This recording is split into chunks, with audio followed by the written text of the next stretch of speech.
জিলহজ মাসে মাথার চুল, হাতের নখ, নাভির নিচে অবাঞ্ছিত পশম এগুলো কাটবে না। অর্থাৎ জিলহজ মাসের পূর্বেই এগুলো কেটে পরিষ্কার করে ফেলবে। যারা কুরবানির নিয়ত করেছে, তবে সবাই নয়, যারা কুরবানির নিয়ত করেছে কেবল তারাই।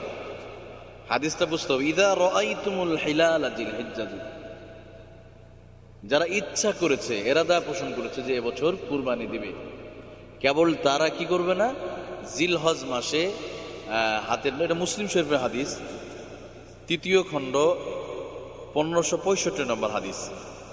ইদা রাআইতুমুল হিলালা জিলহিজ্জাতি ওয়া আরাদা আহাদুকুম আন ইউদহি ফালইউমসিক আন শাহরিহি ওয়া আযফারিহি, তোমাদের মধ্যে যে ইচ্ছা করেছে কুরবানি করবে, আল্লাহর জন্য উৎসর্গ করবে, কুরবানি নিয়ত করেছে, সে যেন ফালইউমসিক, সে যেন বিরত থাকে, আন শাহরিহি ওয়া আযফারিহি, মাথার চুল কাটা, নাভির নিচে অবাঞ্ছিত পশম, সেইভাবে হাতের নখ, এগুলো কাটা থেকে সে যেন বিরত থাকে।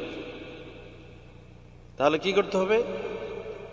এই 10 দিন আসার আগে কেটে ফেলবে, অর্থাৎ জিলহজের আগেই কাটতে হবে আপনাকে, জিলকদের শেষ দিকে আপনাকে এগুলো কাটতে হবে। তাহলে এর মাধ্যমে, যেহেতু রাসূল সাল্লাল্লাহু আলাইহি ওয়াসাল্লাম হাদিস, স্পষ্ট মুসলিম শরীফের হাদিস, তাহলে আপনি একটা আমল করে ফেললেন।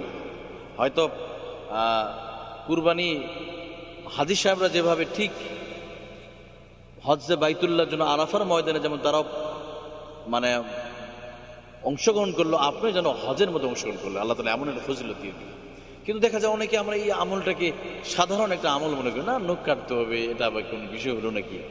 আবার অনেকেই দেখা যায় যে যারা কুরবানি নিয়ত করেনি, তারাও দেখা যাচ্ছে যে মানে নখ কাটতেছে না বা এরকম একটা বিষয়। শুধুমাত্র যারা কুরবানি দিবে নিয়ত করেছে, ও আরাদা, যারা ইচ্ছা করেছে, ফালইউমসিক আন শাহরিহি ওয়া আযফারিহি, যে নিয়ত করেছে তার জন্য শুধু এটা, অর্থাৎ সে মাথার চুল কাটবে না, নাভির নিচে অবাঞ্ছিত লোম পশম করবে, এগুলো কাটবে না। এই আমলটা আমরা এই জিলহজ মাসে করি। আর জিলহজ মাসে আর বাকি যে আমল তো করতেই হবে।